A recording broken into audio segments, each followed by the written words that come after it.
Salve galera do Bizarrices mundo afora! Se não é inscrito, se inscreva e deixe seu like. No vídeo de hoje veremos os dois maiores assassinos em série das Américas. Samuel Little tinha 79 anos quando começou a contar seus crimes pela primeira vez.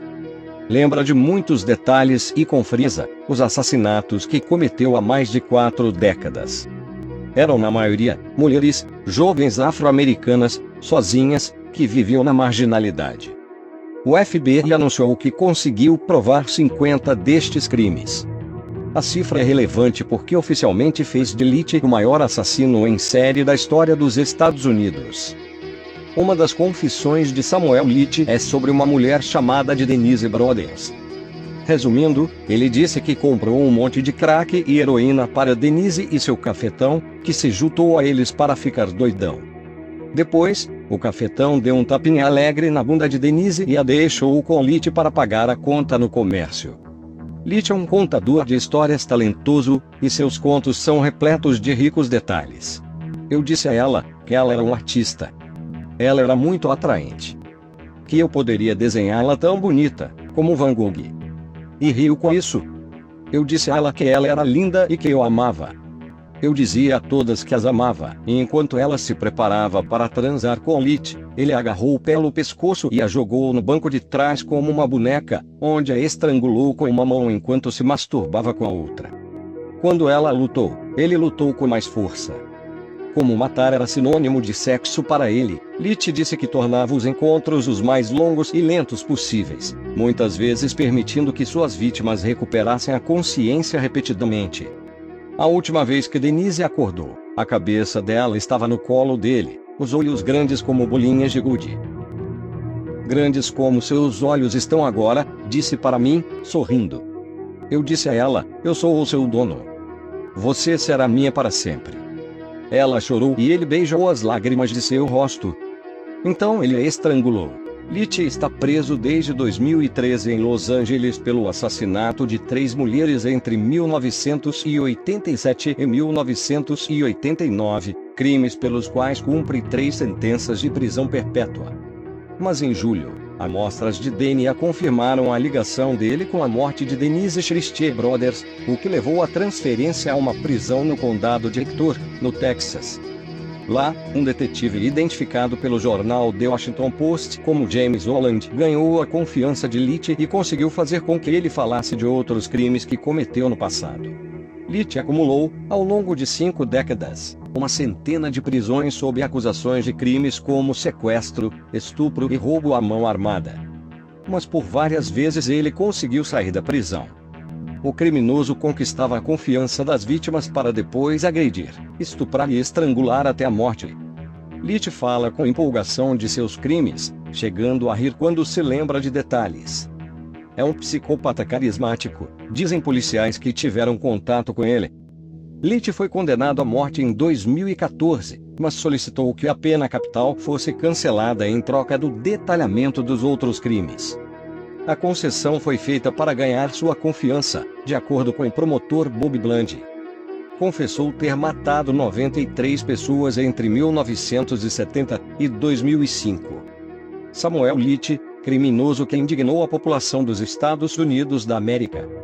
Foi divulgado que o assassino morreu em um hospital na Califórnia aos 80 anos em 30 de dezembro de 2020.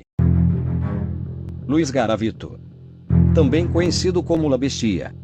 Enquanto todo o hemisfério norte comemorava o fim da Guerra Fria, em 1991, a Colômbia chegava cada vez mais perto do fim do conflito armado interno. Iniciada em meados de 1964, a batalha apenas acabou em 1992. Ao final do conflito, centenas de crianças que viviam nas ruas colombianas desapareceram sem nenhuma explicação.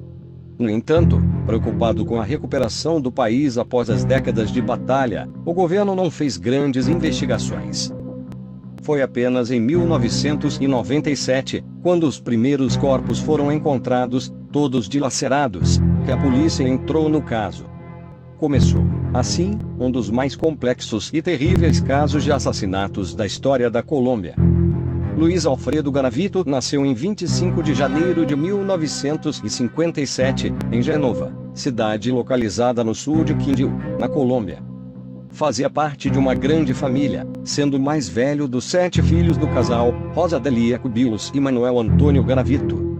O menino sofreu diversos abusos em sua infância, violência sexual e psicológica pelo próprio pai. Em 1992, aos 45 anos, Garavito deu início a uma longa série de assassinatos. Com padrões claros entre suas vítimas, o assassino perseguia meninos entre 6 e 16 anos. Assim que escolhia sua vítima, ele agia friamente. Garavito usava do mesmo método em todos os seus assassinatos. De forma sistemática, o criminoso oferecia presentes, dinheiro ou trabalho para os meninos, que normalmente viviam em condições pobres. Levava os meninos para lugares distantes, caminhando até que a criança se cansasse. Exaustos e vulneráveis, os meninos eram amarrados, agredidos e estuprados. Já adiantamos que, ao continuar o vídeo, você se deparará com relatos indigeríveis. Como se as violências não fossem o suficiente, Luiz Garavito torturava suas vítimas cortando suas mãos, orelhas e olhos. Por fim, ele cortava as pequenas gargantas e, quando sentia vontade, arrancava as cabeças dos cadáveres.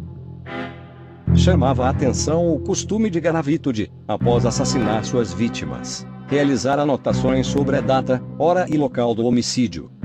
Talvez sentisse prazer, ao consultar posteriormente seus escritos, em relembrar os pesadelos que causava às suas presas, apesar de nunca ter deixado muito claro o verdadeiro motivo de tais registros.